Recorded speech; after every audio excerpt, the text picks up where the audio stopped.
Assalamualaikum warahmatullahi wabarakatuh. Alhamdulillahi rabbil alamin wa bihi nasta'in. Wassalatu wassalamu ala asyrafil anbiya'i wal mursalin sayyidina Muhammadin wa ala alihi wa sahbihi ajma'in. Amma ba'd. Terima kasih tuan pengurusi majlis yang saya muliakan, panitia yang menganjur program pada malam ini bersempena dengan program peringkat duniawi UN yang ada berkaitan dengan sains dan juga alam sekitar, yang kita harapkan pengisian pada malam yang permai ini bakal memberikan banyak manfaat kepada kita. Saya terfikir juga tajuk alam sekitar ini orang nak dengar ke? Sebab saya ini orang sains, saya bukan ustaz, tak berminat menjadi ustaz, dan saya tidak belajar agama. Saya mendapat beasiswa JPA Malaysia untuk belajar sains perubatan. Agama ini saya belajar sendiri-sendiri saja, sendiri-sendiri, just like that. Tapi ada mentor, ada tokoh di Mesir yang membimbing saya, bukan sembrono. Tapi bukan universiti yang mendidik saya bahagian agama. Dia di luar daripada silibus yang diajar kepada pelajar-pelajar termasuk Azhar. Jadi saya lebih suka dikenali sebagai orang sains, bukan sebagai ustaz. Saya lebih suka begitu. Dan saya berceramah pada malam ini berkaitan dengan sains. Sebenarnya topik yang saya cintai, saya amat kasihi sejak daripada remaja dahulu, dan kita akan kaitkan dengan agama Islam yang merupakan satu cara hidup yang juga kita kasihi dan kita cintai, lagi kita muliakan dan kita daulatkan sebagai cara hidup kita bertunjangkan Islam. Dan sains sebagai sokongan kepada agama Islam.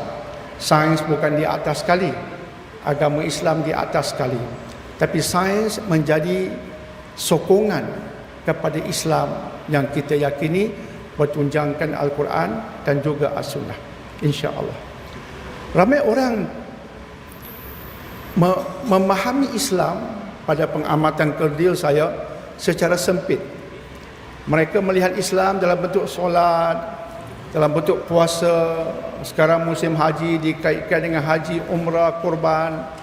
Ya, kesemua itu adalah Islam, tapi minda Islam kita masih dalam kepompong, masih di bawah tempurung bagi saya. Islam yang kita sebutkan sebagai syamil kamil, yang sempurna lengkap, tapi dalam kepompong minda kita masih sempit. Kita tak boleh keluar daripada kepompong tempurung sempit itu dalam konteks memahami agama. Sehingga sebahagian daripada orang Islam tidak melihat sains itu penting dalam agama. Mereka melihat sains itu sebagai suatu. Alhamdulillah. Saya amat tidak bersetuju dengan ustaz yang melihat sains sebagai subjek sekular. Saya sentiasa menegur, menempelak ustaz-ustaz yang seperti itu, yang juga membawa minda Islam yang sempit. Tidak pelik anak-anak murid mereka juga membawa Islam yang sempit. Sains bukan agama sekular. Sains suatu subjek yang dirangsang oleh Al-Quran dan juga As-Sunnah.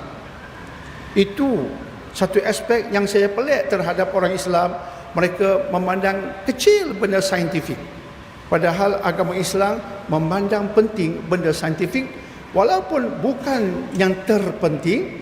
Tapi Islam melihat sains sebagai sesuatu yang penting, sebab sains untuk orang yang suka berfikir, dan Al-Quran merangsang kita berfikir. Orang yang berfikir, otak dia kena saintifik. Dan bila Al-Quran merangsang kita untuk berfikir, maka otak saintifik itu berperanan. Orang yang tidak minat sains sebenarnya orang yang tidak cergas otak pemikirannya. Otak pemikirannya tidak meletup. Itu orang yang tidak menyukai sains. Otaknya tidak meletup, dia tidak kreatif. Jadi minda yang tidak kreatif, tidak meledak, biasanya dia tidak meminati sains. Sedangkan sains dirangsang sebenarnya oleh Al-Quran dan juga As-Sunnah. Kita ambil sebagai contoh firman Allah yang agak popular, yang sering kali diungkapkan dalam ceramah-ceramah agama. Sebagai contoh, afala yanzuruna ilal ibili kaifa khuliqat. Apakah mereka manusia tidak melihat ilal ibil, kepada ibil, kepada unta, kaifa khuliqat, bagaimana? Kalimat kaifa itu sebenarnya kalimat Quran yang berunsurkan saintifik. Bagaimana? Itu pertanyaan orang sains. How? Otak sains sentiasa ada soalan di minda, how? Kalau anak kita banyak bertanya how, bagaimana? Kita tahu budak ni ada otak saintifik. Dia bukan mudah percaya cakap orang. Kalau orang berikan pandangan, dia bertanya how? Bagaimana itu berlaku? Ayah, saya tak percaya cakap ayah sampai ayah jawab soalan saya, how? How did it happen? Budak tu ada otak saintifik. Kalau dia malas tanya how, otak dia sedikit beku. How? Quran menggunakan kalimat how. Afala yanzuruna ilal ibil? Apakah mereka tidak melihat kepada unta? Kaifa? Bagaimana? How we created it. Jadi bagaimana kami mencipta unta? Allah tak berikan jawapan. Sekaligus Allah mahu kita mengkaji tentang kejadian unta. Mengapa unta boleh hidup di padang pasir? Apa yang ada pada unta? Apa fungsi bonggol di belakang unta? Mengapa mata unta berbeza dengan mata haiwan yang tidak di padang pasir? Apa kelebihannya tentang lemak-lemak dalam badan unta? Kaifah?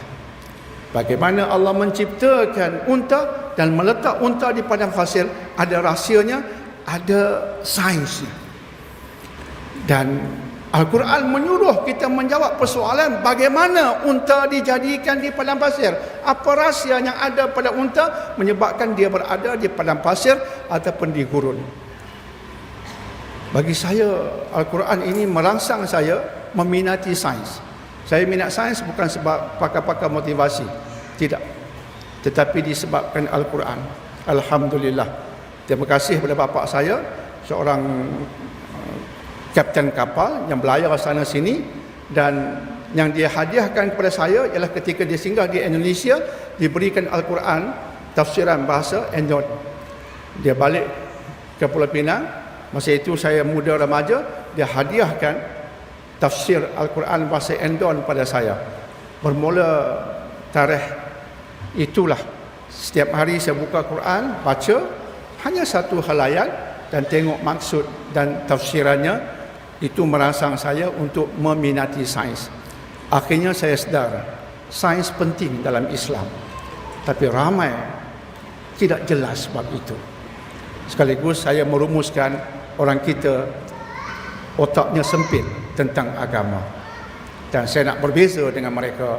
Sekaligus saya tak mau dipanggil ustaz. Jangan panggil saya ustaz langsung, sebab saya nak jadi orang sains, bukan ustaz. Tuan-tuan dan puan-puan, hadirin dan hadirat yang dihormati lagi dimuliakan, tajuk ini dia berat sedikit.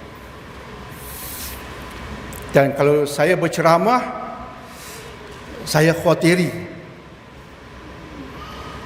separuh dari isi ceramah saya khawatiri, separuhnya tuan-tuan puan-puan takkan faham sebab istilah-istilah. Jadi akan menjadikan ceramah saya ini membuangkan masa tuan-tuan dan membuangkan masa saya. Jadi dalam masa 2 hari saya fikir nak persembahkan apa supaya yang hadir ini dia dapat sesuatu. Saya nak tuan-tuan dan puan-puan dapat sesuatu. Maka saya persembahkan paparan ini yang sebenarnya kami di Halakah telah bincangkan baru-baru ini. Jika tuan-tuan puan-puan bersabar dengan Halakah, akan datang satu tajuk namanya penunggu. Tak lama lagi akan datang satu tajuk di Halakah TV3.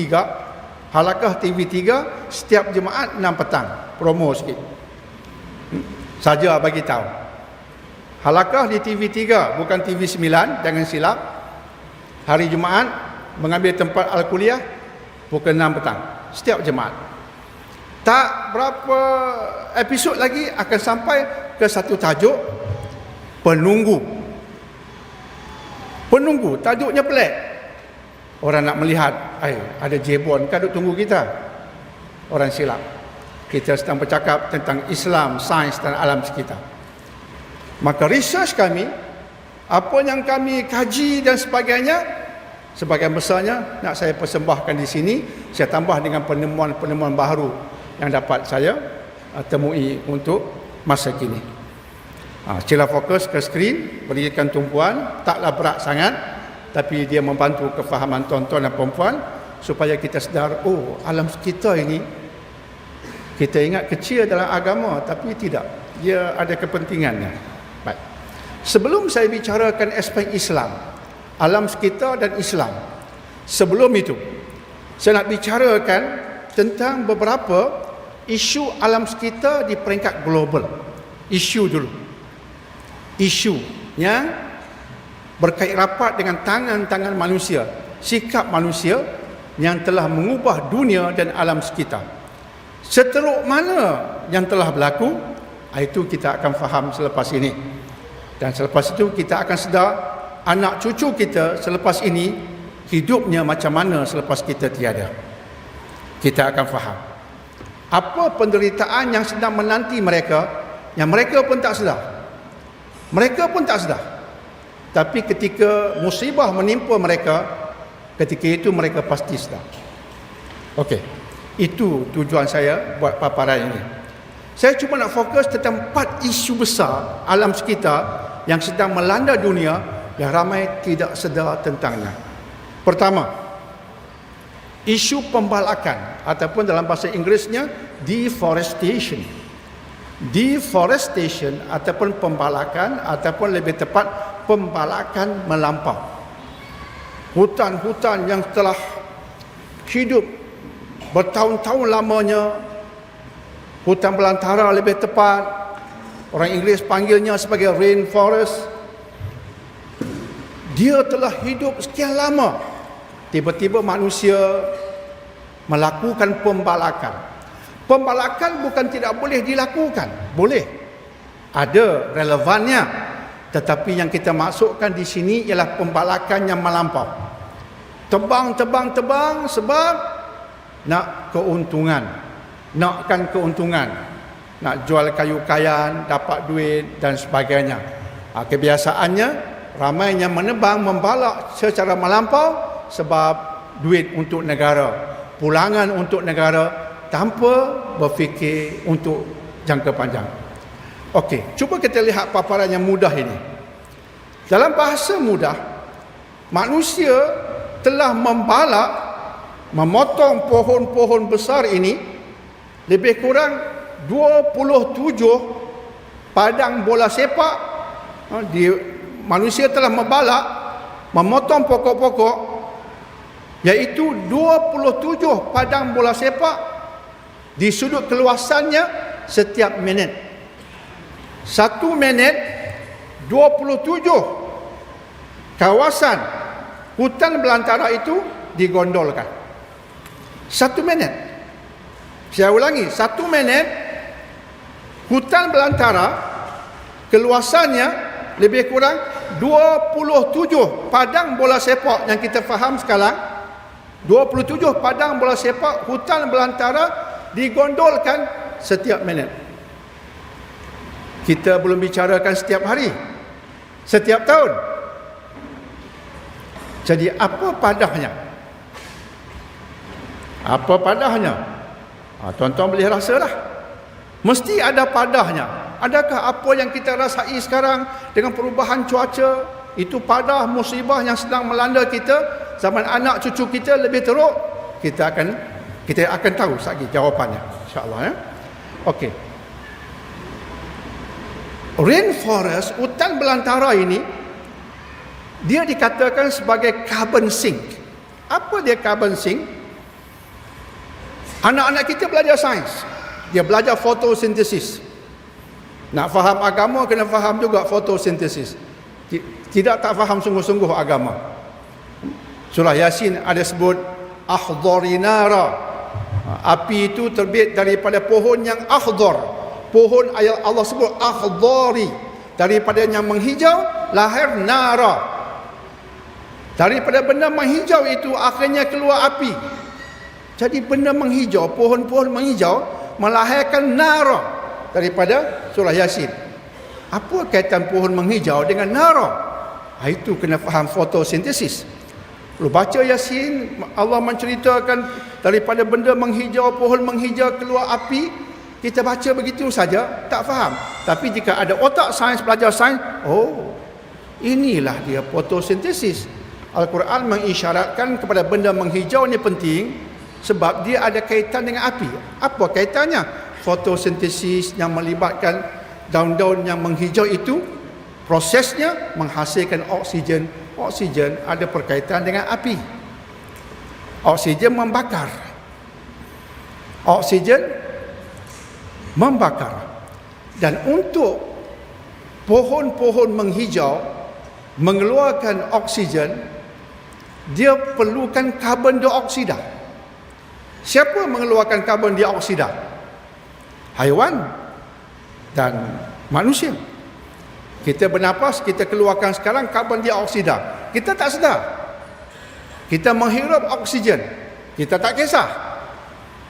Tapi kalaulah oksigen tak ada, masa itu kita kisah. Ataupun tak cukup, masa itu kita kisah. Pergi hospital, dia bagi gas oksigen. Masa itu kita kisah. Sebab kita nak mati. Masa kita tercungap nak mati, perlukan oksigen, kita kisah. Where's my oxygen? Oksigen yang Allah berikan sekarang, kita buat tak kisah ya. Tapi masa betul tercungap-cungap, really masa itu betul-betul perlukan oksigen, mana oksigen? Baru tanya oksigen. Kisah sungguh kita tentang oksigen masa itu ya. Ya, sebab nak mati. Begitulah kiasannya dengan hidup. Tak kisah, kisah hanya bila perlu. Baik. Kita memberikan karbon dioksida. Pokok menghirup karbon dioksida. Pokok menghirup karbon dioksida dan mengeluarkan oksigen. Pokok makin berkurangan. Maka yang akan menghirup karbon dioksida makin berkurangan. Jadi apa berlaku? Mana pergi karbon dioksida?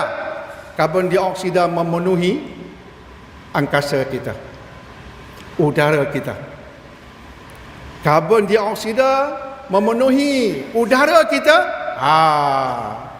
Itu sedang berlaku sekarang. Itu sedang berlaku sekarang. Okey? Jadi apa yang akan berlaku? Baik. Yang akan berlaku sekarang, pertama kita bincang tentang binatang-binatang. 80% daripada haiwan di dunia dan tumbuh-tumbuhan ada di hutan. 80%. Yang kita sebut haiwan yang kita temui, pohon-pohon yang kita temui, okey, memang ada. Cuma 20%. 80% spesies haiwan ada dalam hutan. 80% tumbuh-tumbuhan ada dalam hutan. Lantas bila hutan ditebang, pembalakan melampau, haiwan dan juga tumbuh-tumbuhan ini akan mati. Bila dia mati, haiwan-haiwan yang di luar hutan yang memerlukannya, yang memerlukan haiwan hutan tadi untuk keperluan tertentu juga akan mati. Ini dia panggil ekosistem. Sistem eko, yang satu berkaitan dengan suatu yang lain. Okey? Tak apa, itu kita bincang sambil lalu. Okey. Dan akhirnya bila pembalakan berlaku, apa akan berlaku? Tanah-tanah makin tidak kuat.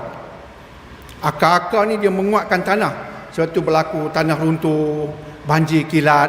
Itu sedang melanda kita. Tanah runtuh. Kita telah sebut dulu, pernah berlaku tragedi di Malaysia, Highland Towers. Highland Towers. Lepas berlaku Highland Towers, saya diminta bincang oleh halakah masa itu cara live. Bincang tentang tangan manusia yang menghancurkan alam.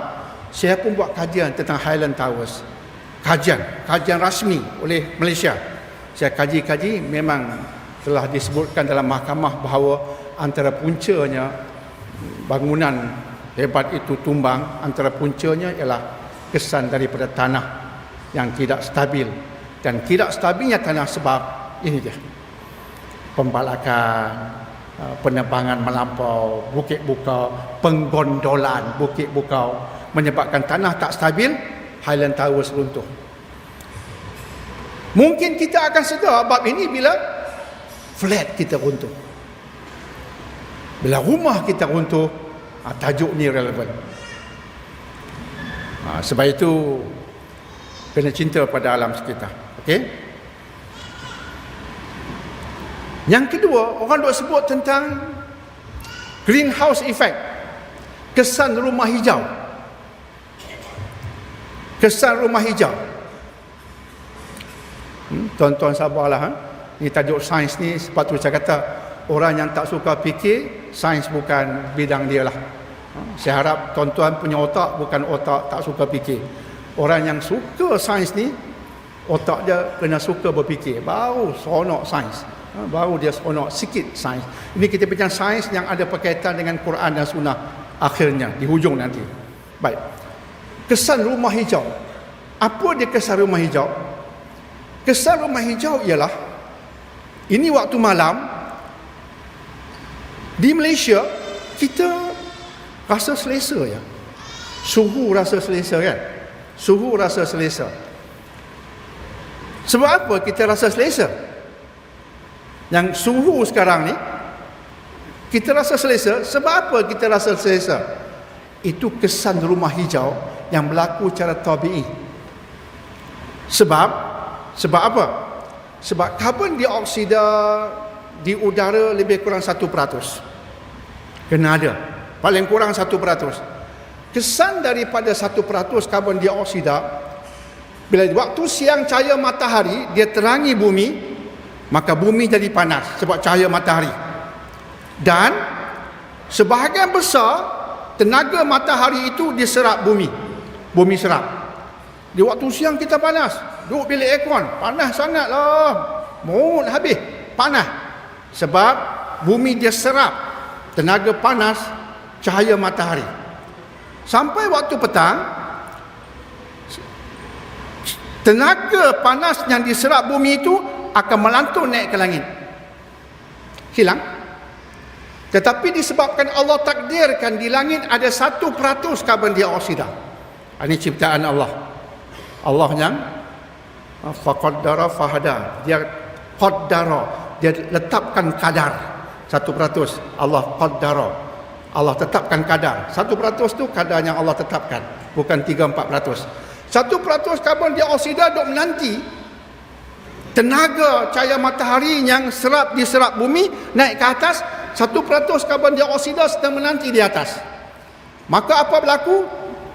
Cahaya matahari yang memanaskan bumi, kemudian tenaga panas itu naik ke atas, karbon dioksida itu dia simpan sikit tenaga panas itu. Sebab itu malamnya tak begitu sejuk. Katakanlah Allah takdirkan 1% karbon dioksida itu hilang, suhu dunia akan jatuh, di semua penjuru akan jatuh 30 darjah Celsius.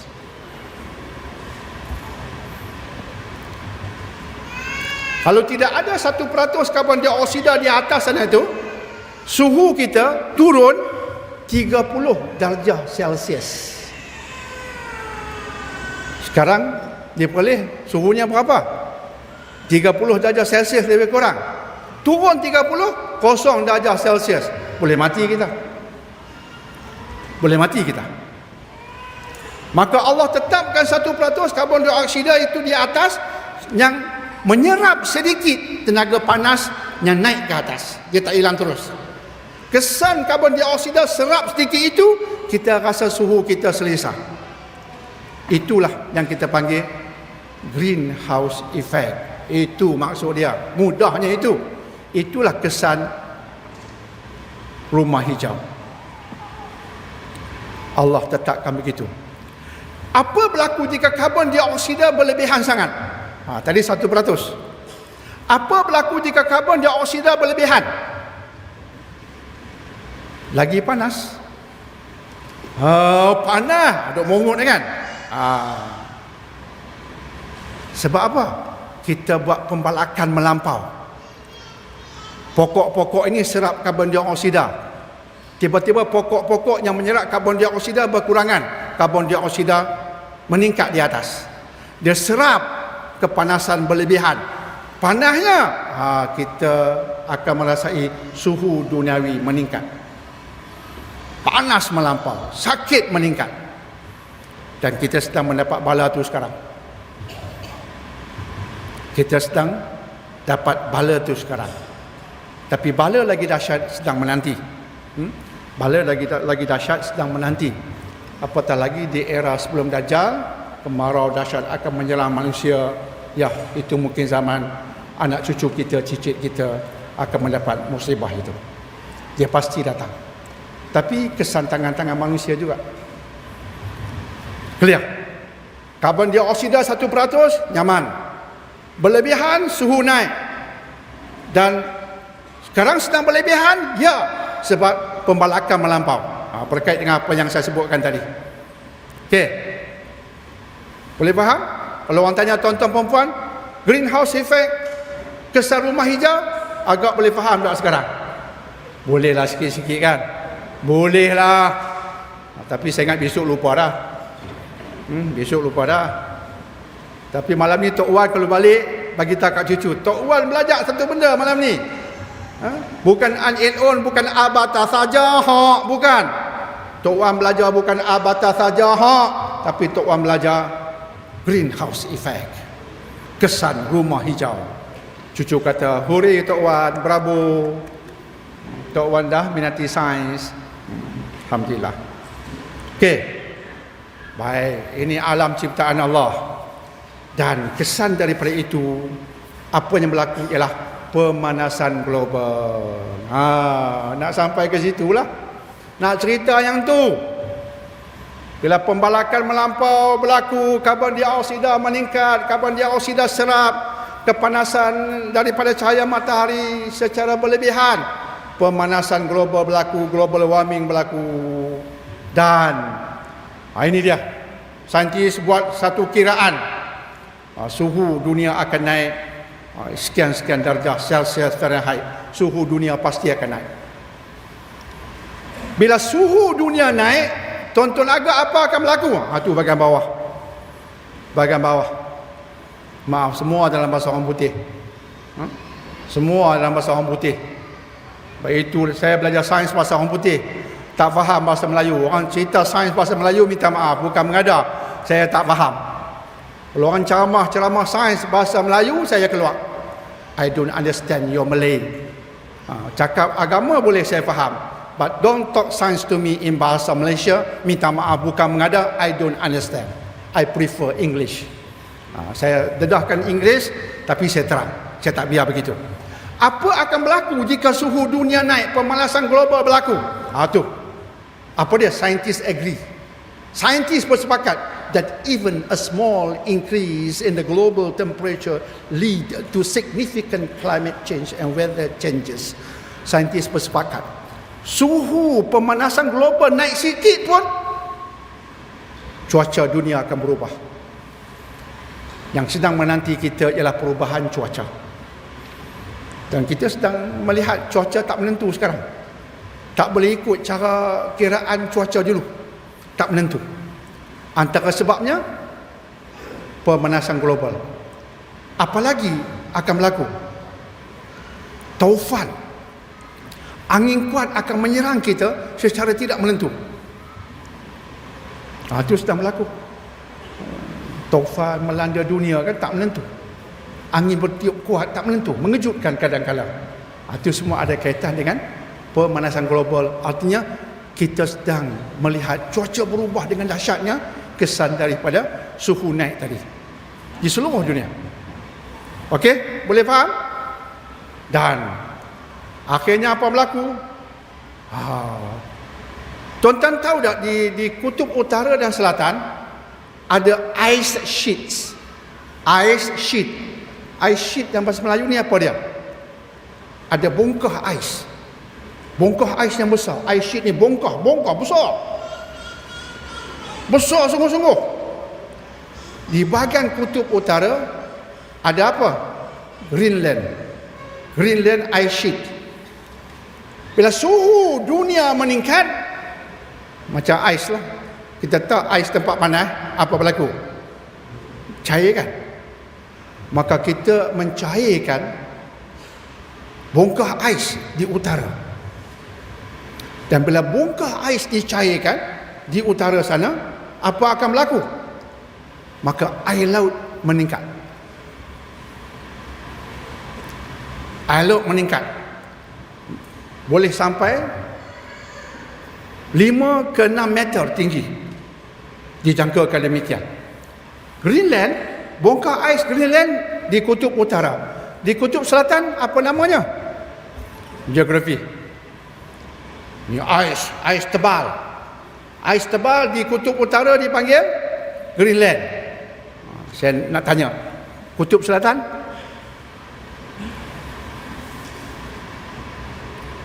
Selaput ais yang tebal itu di selatan dipanggil apa?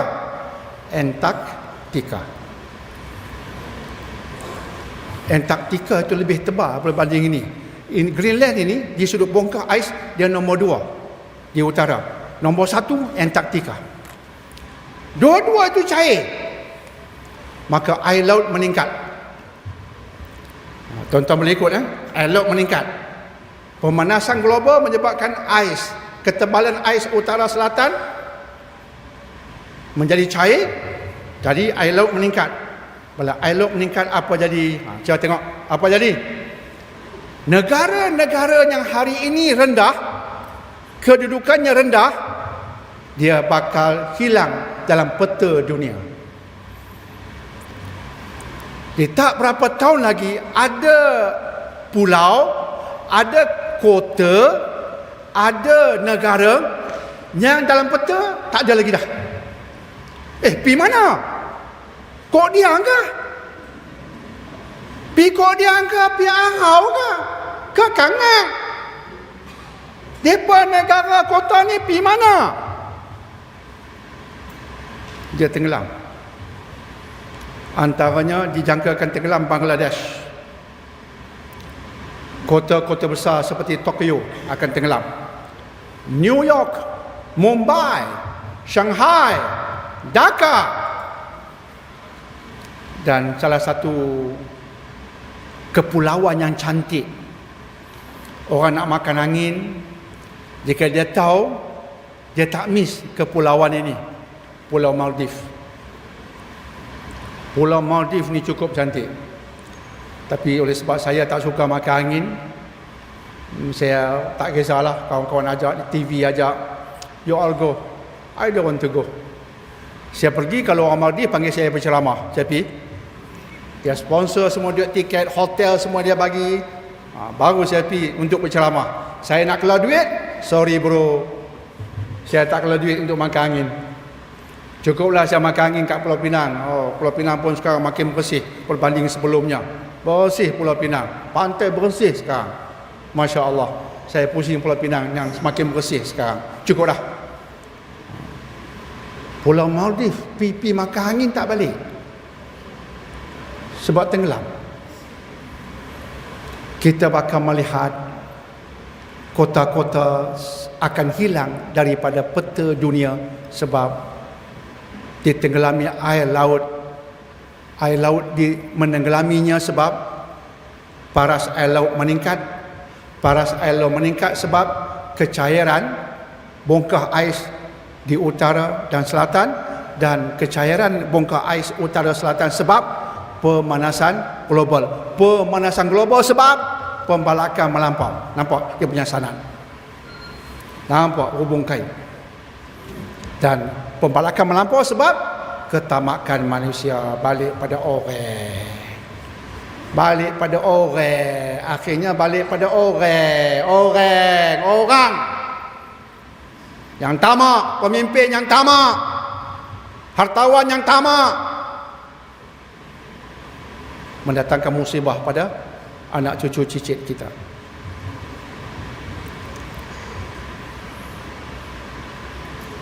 Malaysia macam mana? Malaysia terasa juga, tapi sebab kita ni tinggi, jadi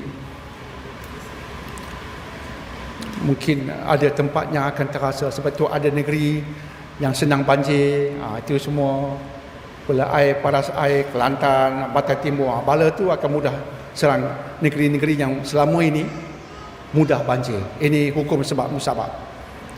Jadi lebih kerap banjir dahsyat menyerang. Kita minta Allah pelihara kita, kan, insya-Allah.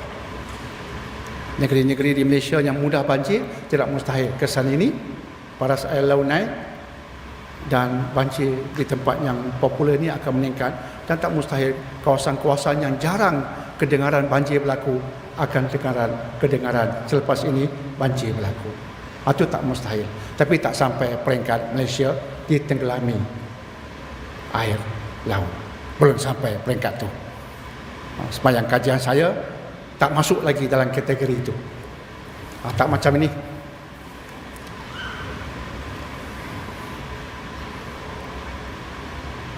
Ini alam sekitar yang akan menjejaskan kita semua. Dan umat Islam, Pulau Maldives, negara orang Islam, akan tenggelam. Bangladesh, ramai orang Islam, akan tenggelam. Jadi musibah tak kenal kulit, tak kenal agama, dia hantam semua. Bila Allah timpakan bala, yang soleh tak soleh kena hantam sekali. Bila Allah timpakan bala kun fayakun, yang soleh tak soleh kena hantam sekali. Itu ketetapan yang Allah tetapkan berdasarkan Quran dan juga sunnah.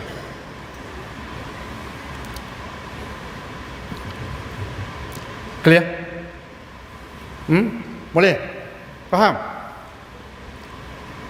Dan akhirnya ini kenyataan. Dijangkakan dunia bakal bertukar jadi gurun padang pasir pada tahun 2050. Ni anak cucu cicit kita akan terima padah ni. Dunia dijangkakan bertukar jadi panas sangat seperti gurun pada tahun 2050. If jika bersebab, if global warming isn't stopped, study says. Ni semua bukan bahasa cakap sembrono, main cakap. Tak, study, ada kajian. Itulah sains, dia ada kajian. Jika tadi perkara yang menyebabkan pemanasan global berlaku tak dikawal, 2050 dunia akan kepanasan seperti padang pasir. Era anak cucu cicit kita akan terima bala ni.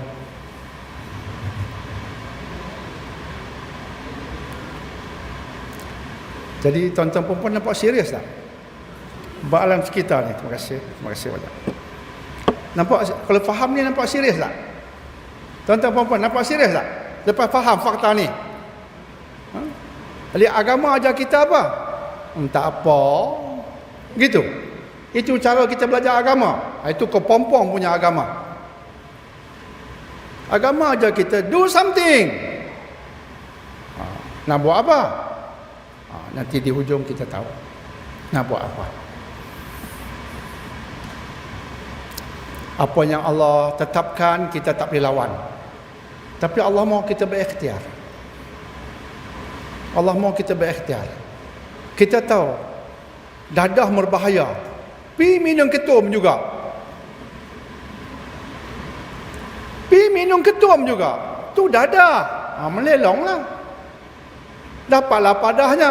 Doktor dianya, saya tak boleh kerja ni sebab teringat ketum. Doktor menguap, keluar air mata, keluar air liur. Tolong. Minta tolong sebab ketum tu dadah. Pi minum buat apa Tok Siap? Dak lah. Dak apa? Dak lah. Cakap Melayu ni pening kepala. Dak lah. Dak apa? Dah minum dah. Dak lah. Tak faham bahasa Tok Siap. Diamlah. Ni kita bagi ubat. Tok Siap minum juga. untuk siap gali kubur. Okey. Ikhtiar. Kita tak boleh lawan Allah, tapi Allah mahu kita berikhtiar untuk hidup selesa. Allah mahu, Allah suruh. Then do something. Kena berikhtiar. Okey, itu di hujung. Ini cuma rehearsal mukadimah. Maka serius tak bab ni? Serius tak tuan-tuan dan puan-puan? Bila kita faham ni, serius. Dan kita sayang anak cucu cicit kita. Kita sekarang taklah begitu teruk sangat, tapi era mereka, kita sayang tak mereka? Sayang. Apa yang kita lakukan hari ini kena pandang jauh. Serius kan? Serius kan? Jangan main-main dengan alam sekitar. Alam sekitar sudah marah pada kita. Alam sekitar sudah marah pada kita. Baik. Jadi kita dah bincang isu berapa? Isu pertama saya patah balik. Isu pertama pembalakan. Pembalakan melampau melahirkan pemanasan global. Pemanasan global tadi isu besar nombor 2. Yang menyebabkan kota-kota dan negara-negara boleh tenggelam. Kesan rumah hijau. Okey? Itu nombor 2, isu besar. Ni masuk nombor 3. Isu pencemaran udara. Air pollution. Pencemaran ni bukan sekadar udara ya, tuan-tuan dan puan-puan. Pencemaran bumi, tanah, pencemaran sungai. Tetapi satu yang agak popular yang menyerang dunia hari ini ialah air pollution ataupun pencemaran udara. Ini kenyataan WHO. Ini semua kenyataan, bukan sembrono. Tuan-tuan dan puan-puan faham kan? Kenyataan besar. Air pollution a top global killer. Pencemaran udara pembunuh utama dunia. Udara yang kita hirup ini racun yang membunuh. Itu bahasa mudah. Udara yang kita hirup ini racun yang membunuh. Era anak cucu kita akan jadi lebih teruk. WHO telah mengeluarkan kenyataan. Tengok kenyataan WHO di bawah. Air pollution kills about 7 million people worldwide every year. Pencemaran udara jadi sebab musabab yang membunuh 7 juta manusia setiap tahun. Dengan sebab stroke, angin ahma. Pencemaran itu ada toksin, ada kimia, gas masuk badan, kacau sistem darah, menyebabkan stroke, lembek, mati. Heart disease, menyebabkan jantung berpenyakit, bermasalah dan mati sebab kanser. Sebab kita hirup racun. Racun masuk darah, kacau jantung. Kacau otak, menyebabkan stroke. Kacau sel, menyebabkan kanser. 7 juta mati setiap tahun, rekod sekarang. Punca pencemaran udara. Dan kajian luar negara mengatakan pencemaran udara jangan fikir yang di luar saja. Antara pencemaran yang teruk, pencemaran dalam tempat yang kecil. Dan tempat yang kecil yang amat boleh membunuh ialah rumah kita sendiri.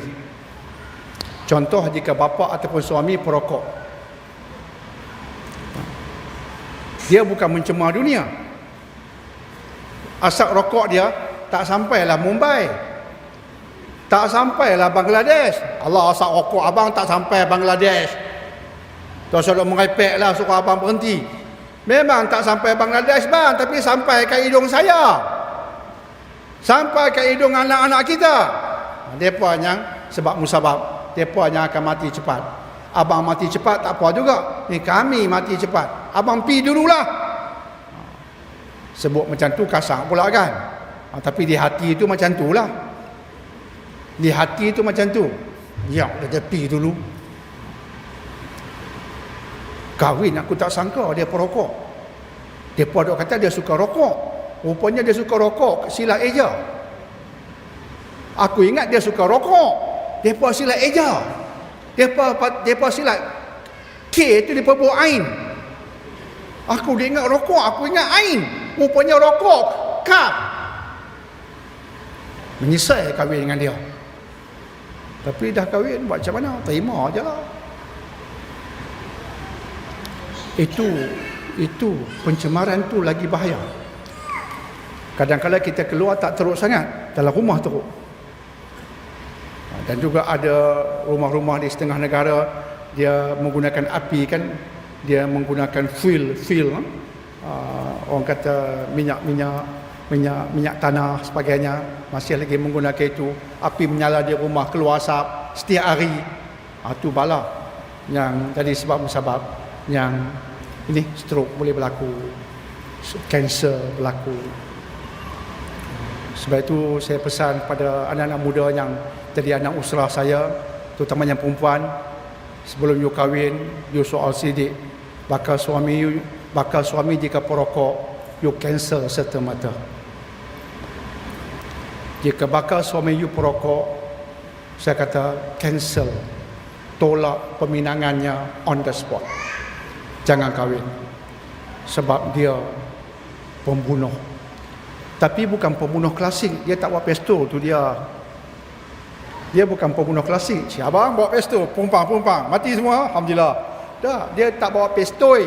Dia bawa Benson and Hedges.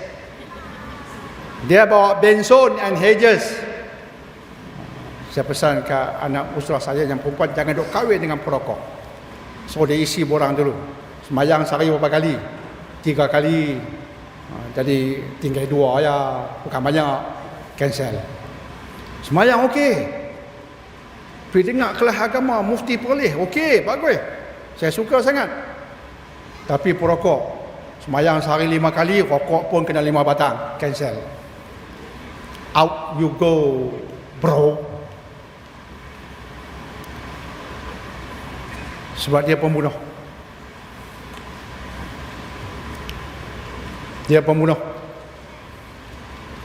Okey. Dahlah pencemaran di luar, tambah dengan dia lagi. Tak payah. Macam itulah sikap kita. Di luar pun udara dah kotor, tambah dengan hang lagi seorang dalam rumah. Hang pi. Tu bahasa orang Georgetown. Hang pi. Orang Georgetown punya bahasa. Dengar keras, boleh pitam. Dia punya pi tu punya tajam. Bahasa orang Georgetown punya pi tajam. Hang pi. Boleh pitam dengar. Ini study lagi, bukan cakap kosong. Pollution study is world's biggest killer. Pembunuh terbesar di dunia. Dia pembunuh. Apa dia? Pencemaran udara. Serius tak tuan-tuan dan perempuan? Serius kan? Pembunuh. Apa yang tak seriusnya? Pembunuh terbesar. Tak serius apa? Okey, ini ilmiah sikitlah. Apa dia yang ada ketika berlaku pencemaran? Ini dia. Gas racun, poisonous gases. Kimia, sulfur dioxide. Yang belajar sains bahasa Malaysia terjemahlah. Saya belajar dalam bahasa orang putih. Sulfur dioxide, dioksida lah kot. Nitrogen dioxide, carbon monoxide, carbon monoksida. Ini semua merosakkan paru-paru, merosakkan jantung, merosakkan otak. Ini semua ada pada udara yang tercemar. Akhirnya dia menyebabkan masalah pada paru-paru, masalah pada sel, boleh menyebabkan kanser, kacau jantung yang telah kita sebutkan tadi. Kemudian menghasilkan hujan asid. Hujan yang kalau ia kena kereta kita ni hilang pudar cahaya tu, sinar tu hilang cepat lah. Cepat. Itu kereta kena kat kita, gatal, sakit gatal senang lah, sakit kulit cepat lah, macam-macam. Tanpa kita sedar, ada kaitan dengan hujan. Kita pun anak mandi hujan, cik mandi hujan. Memanglah zaman kita dulu okey, tapi sekarang hujan tu hujan asid. Hujan asid. Clear? Baik, ikut kajian negara mana yang paling teruk ya dalam isu pencemaran udara.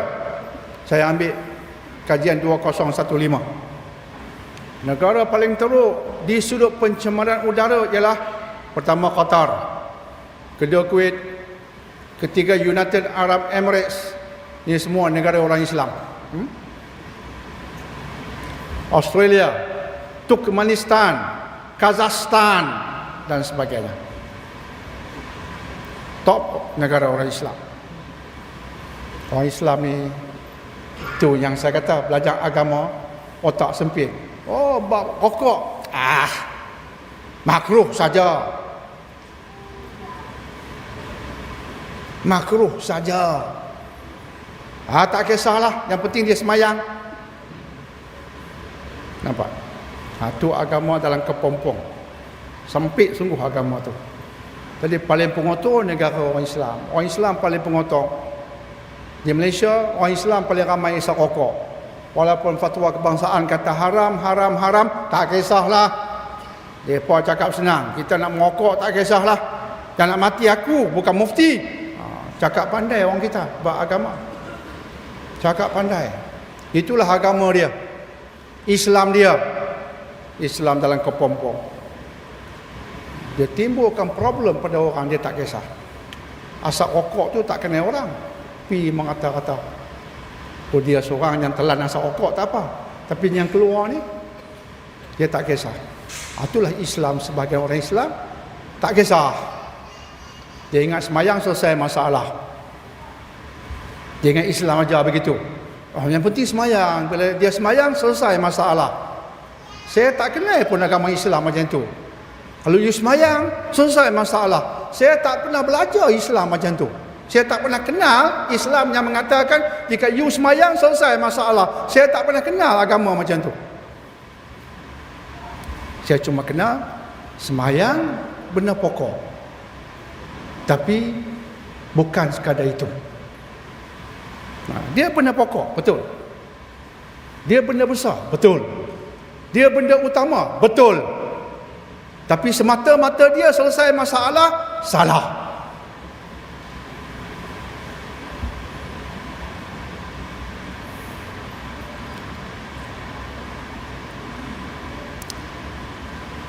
Okey? Okey? Nak habis dah. Kalau tuan-tuan perempuan lagi ada soalan, tulis atas kertas. Saya habis pengisian. Ada kertas-kertas soalan di atas, saya layan terus. Lagi cepat. Ada soalan dengar ceramah, muskil, tulis terus. Just write your question and forward it to me.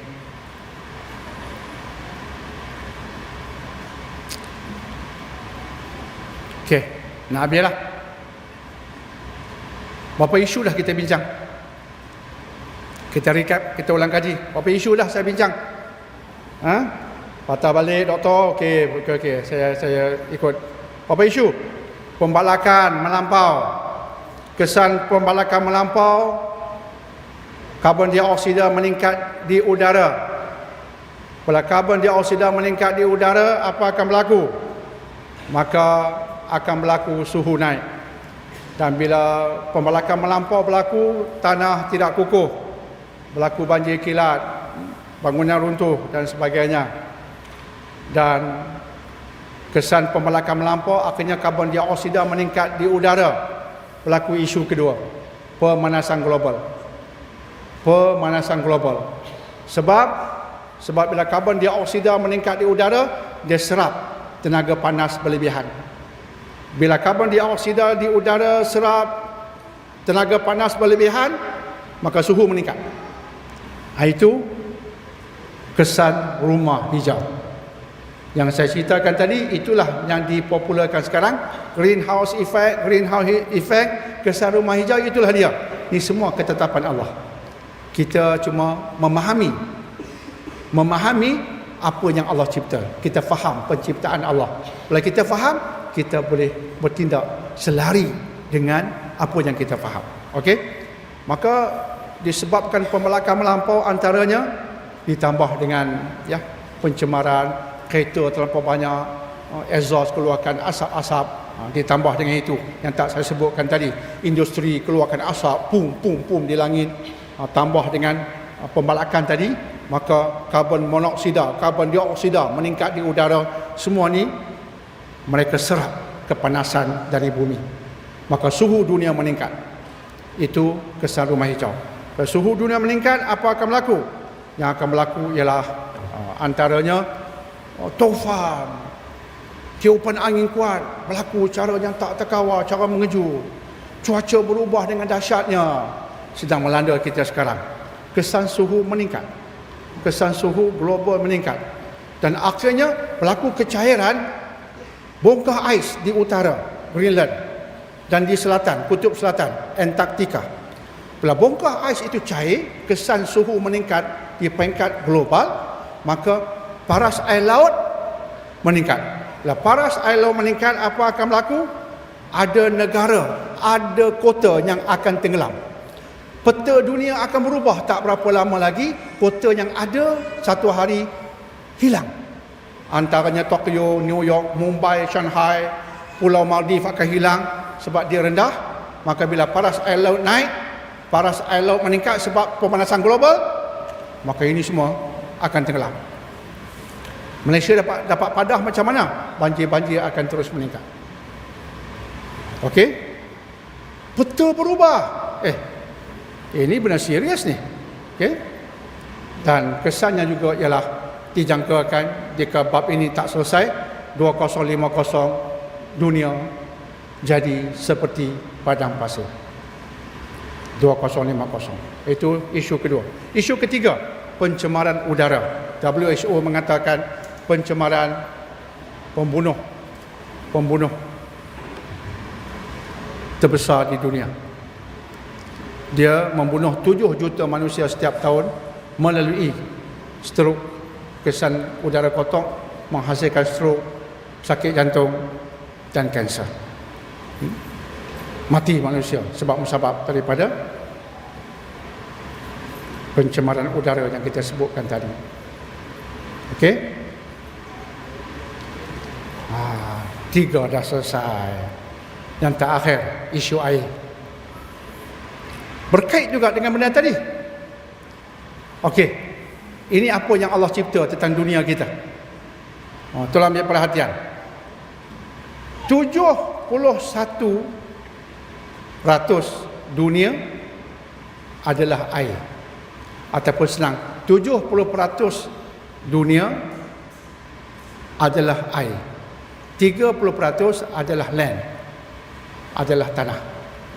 30 tanah, 70 air. Air dalam bentuk apa dia? Air laut. Okey? Clear? Bila kita bincang air pula, campur semua air, maka 96.5 air adalah air asid. Tak boleh kita manfaatkan. Ini peratus penting.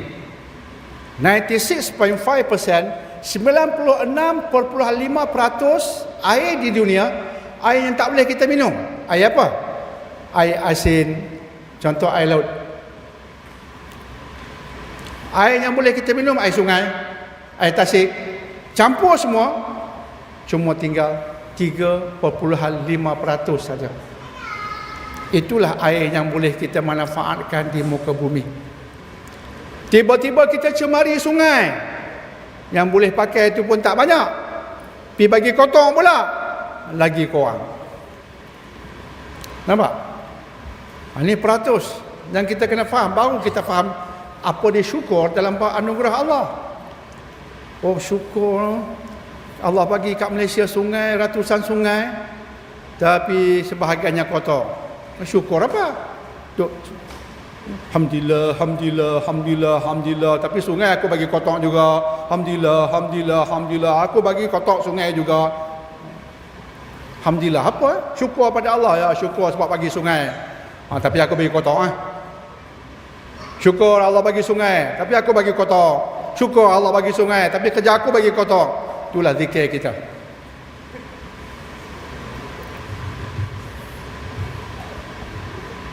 Hanya 3,5%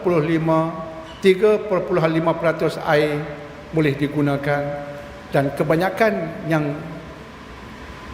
air yang boleh kita gunakan itu berada dalam bentuk bongkah-bongkah ais di Greenland dan Antartika. Ais tu bukan air asin, tapi dia bongkah ais. Ambil ais tu bawa balik rumah, boleh minum. Ini Allah takdirkan demikian, supaya kita bersyukur dengan air bersih yang ada di sungai, tasik sebagainya. Tapi manusia lupa bersyukur dalam bab praktikal. Okey. 96.5% di dunia air itu asin, tak boleh diminum. Tapi dia kena ada untuk keseimbangan ekosistem. Dia kena ada.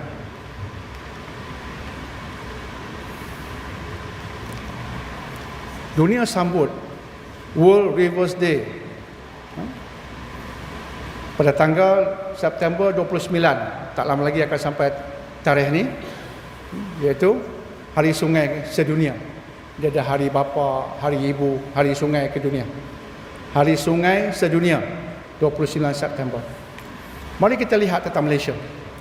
Malaysia ada 477 sungai. 33 tercemar. Taklah teruk sangat. Nak tunggu sampai berapa baru teruk. Allah bagi kat Malaysia ni, Masya Allah, 477 sungai, 33 tercemar. Itu tanda kita tak sebenarnya bersyukur dengan pemberian Allah. Di dunia, 50% sungai-sungai besar di dunia sudah tercemar dengan teruknya. 50% sungai-sungai di dunia tercemar dengan teruknya. Itu dahlah air bersih tak banyak, tercemar pula sumber-sumbernya. Ini menambahkan bala. Dan inilah keputusannya, kekurangan air bersih akan memberi kesan kepada 5 bilion manusia pada tahun 2050. Ini era anak cucu cicit kita. Tahun 2050, 5 bilion manusia akan keputusan air bersih, akan kekurangan air bersih.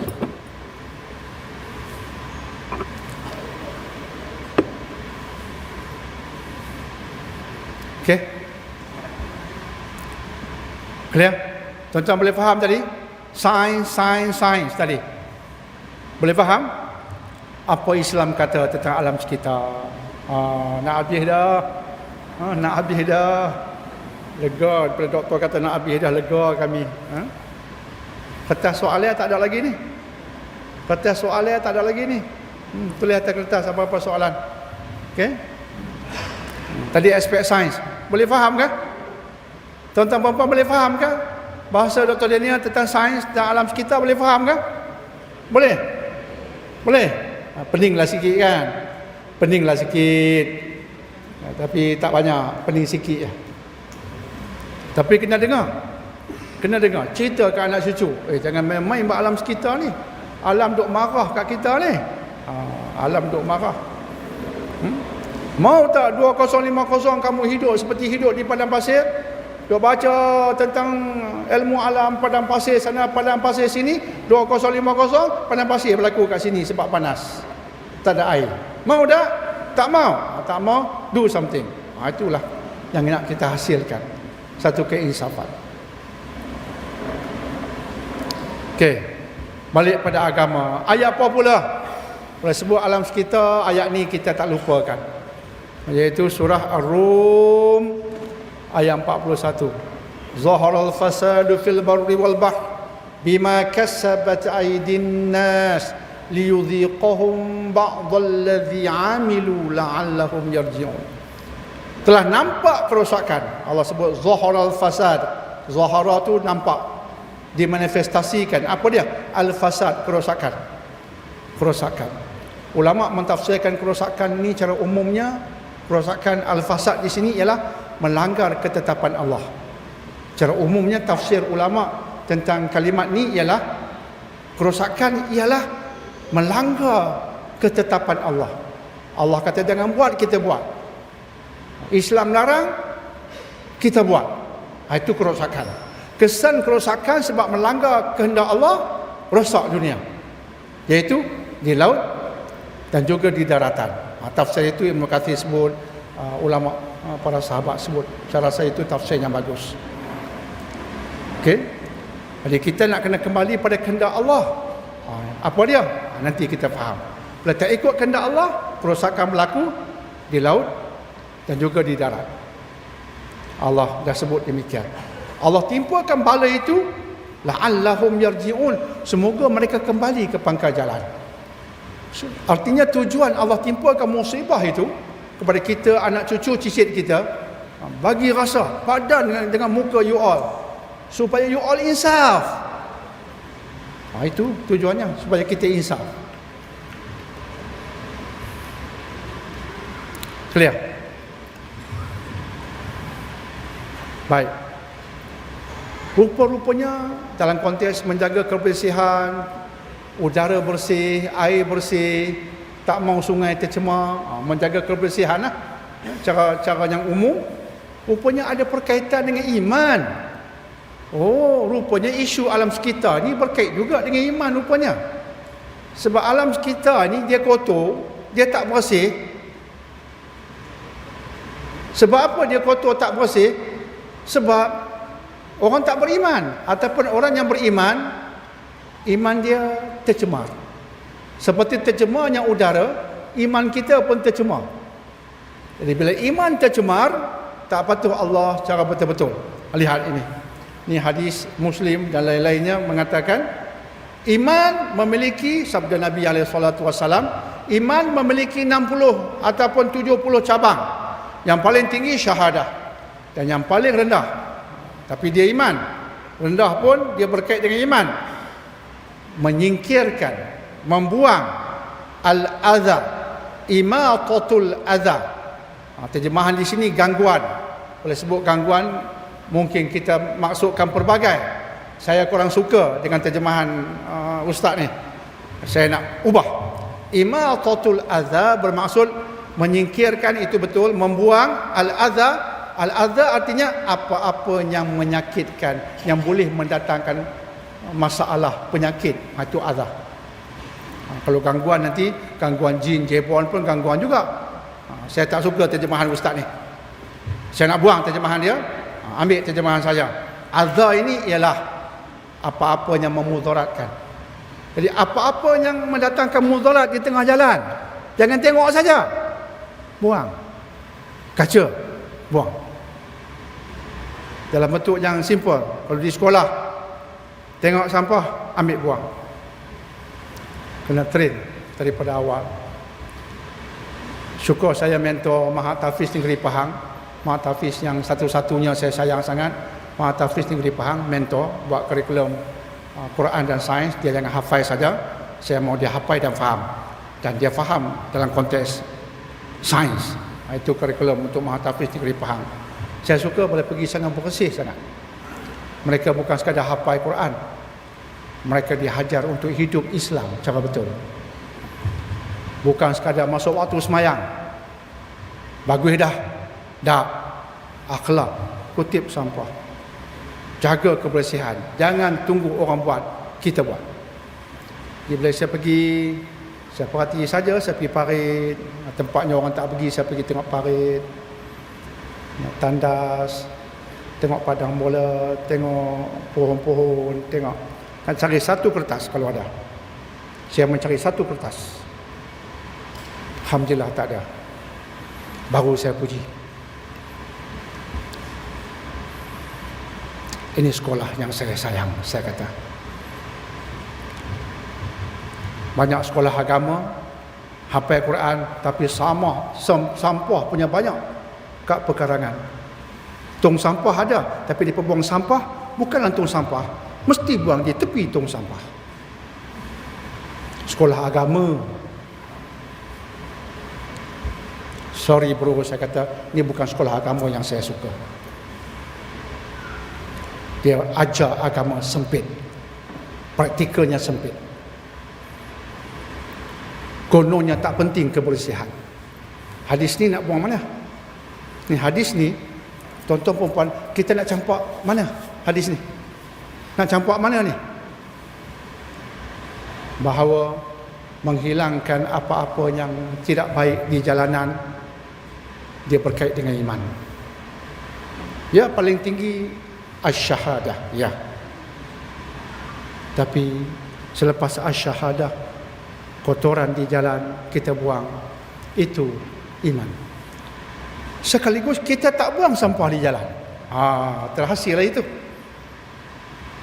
Sekaligus kita tak buang sampah. Kita tengok sampah kita benci, kita tak buang sampah. Saya sering kali di Pulau Pinang lihat orang pakai ketayap, janggut lebat, kadang-kadang pakai jubah, Allah, isap rokok. Itu dah semak tu. Pakai serban, janggut, Allah. Mulut yang sebut Allah itu keluar asap rokok. Cuma asap tu dalam bentuk Allah tak berlaku lagi. Keluar asap alif lam lam ha. Oh dia, bravo bro. Ya Syekh, tak berlaku. Lepas tu saya perhati bagi habis isap rokok, slow motion. Terima kasih. Bismillah.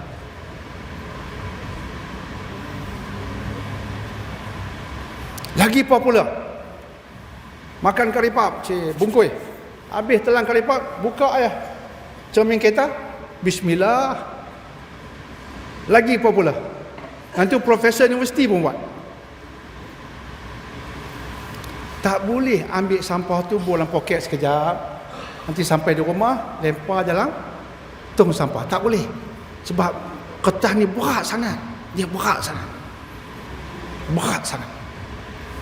Kena buang keluar. Tidak kereta kita, Allah, kena buang angin. Tayar lepas ni. Jadi agama diajar cara sempit sangat.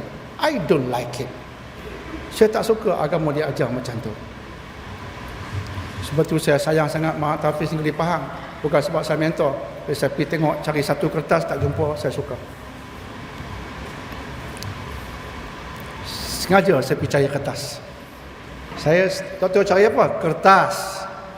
Saya sedang mencari sampah di Mak Tafiz you all. Baru saya pergi surau. Sebab saya tahu you all jaga semayang, saya tahu. Pengarah dah lapor kat saya. Saya tahu you all, Masya Allah, the best in Pahang. Di sudut sekolah, kamu terbaik di Pahang. Antara terbaik di Malaysia, saya tahu. Akademik you all, saya tabit. Terbaik di Pahang, tak pernah ada sekolah di Pahang boleh pukul you all. Sebab you all ambil, semua wajib ambil sains.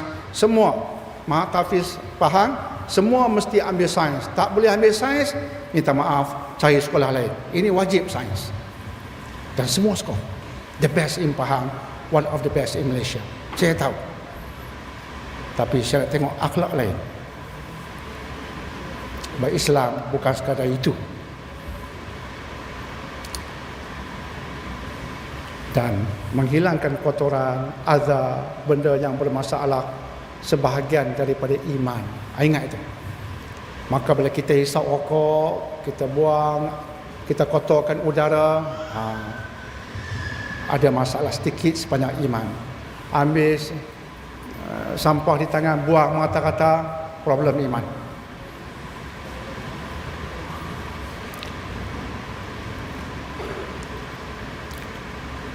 Kebersihan air. Jangan kamu buang air kecil dalam air yang tenang, kemudian mandi dengan air tersebut. Jaga kebersihan air. Air sungai. Jangan pergi nak buang air, masuk dalam air. Setengah dia senang kan.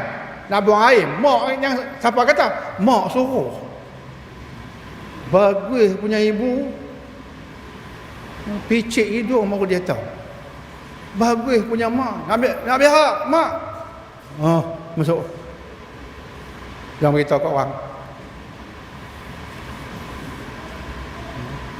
Hadis ni nak buang mana ibu? Ibu, hadis ni nak buang mana ibu?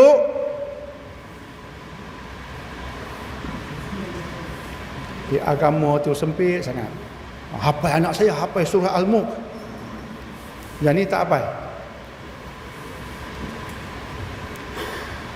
Dua dilaknat, buang qada hajat di jalan orang ramai dan di tempat di bawah pokok. Dilaknat. Hadis Muslim, dilaknat. Dilaknat qada hajat di tempat orang awam. Agama larang, maksudnya jaga kebersihan bumi, jaga kebersihan air. Jaga dan menjaga itu sebahagian daripada iman.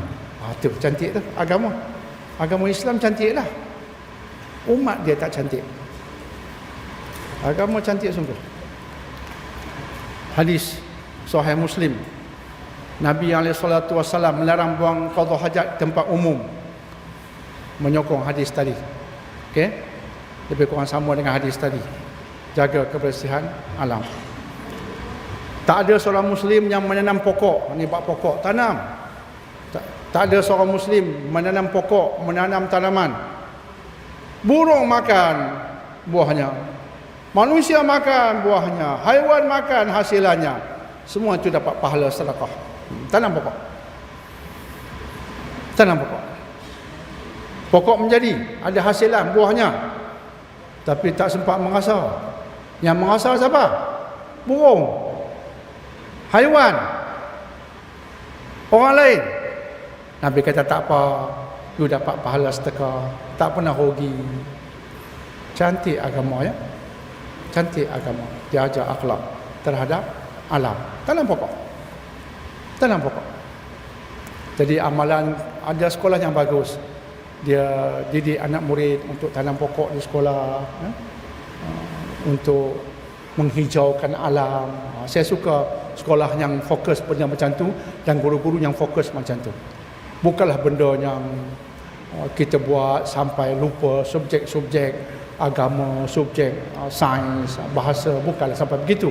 Tapi dia kena masuk dalam kurikulum. Sayang alam kita. Dan akhir sekali, kita semua kena main peranan. Hadis ni bagus sangat. Nabi SAW bersabda yang bermaksud, ditunjukkan kepadaku amalan umatku. Nabi SAW bersabda, ditunjukkan kepadaku amalan yang dilakukan oleh umatku, yang baik dan yang buruk. Dan aku melihat antara amal yang baik apa dia? Menyingkirkan sesuatu yang mengganggu ataupun yang mendatangkan mudarat ke atas manusia dari jalan.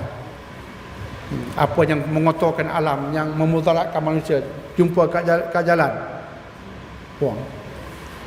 Sekarang isu denggi kan? Denggi, ada air bertakung mana-mana. Itu semua proaktif. Jangan tunggu Jabatan Kesihatan datang baru okey. Nabi kata, aku nampak ada orang, Nabi puji, aku nampak antara benda yang baik yang umatku buat ialah, dia nampak benda yang memudaratkan di jalan, dia singkirkan, dia buang. Oh, Nabi cerita, merangsang kita. Jangan pandang kecil benda begitu.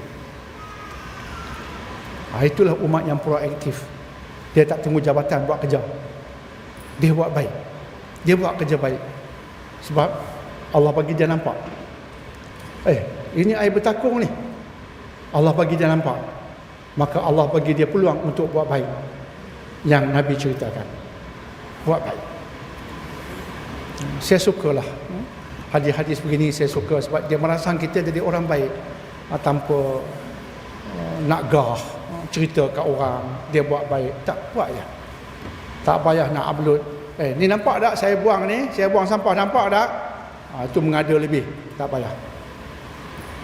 Tak payah. Selfie semua tak payah. Tutup handphone. Itu semua setan nak merosakkan amal. Ada masa boleh selfie, ada. Tapi bila kita buat amal soleh, lupakan selfie. Ni saya ni duduk tengah menangis baca Quran, nampak tak?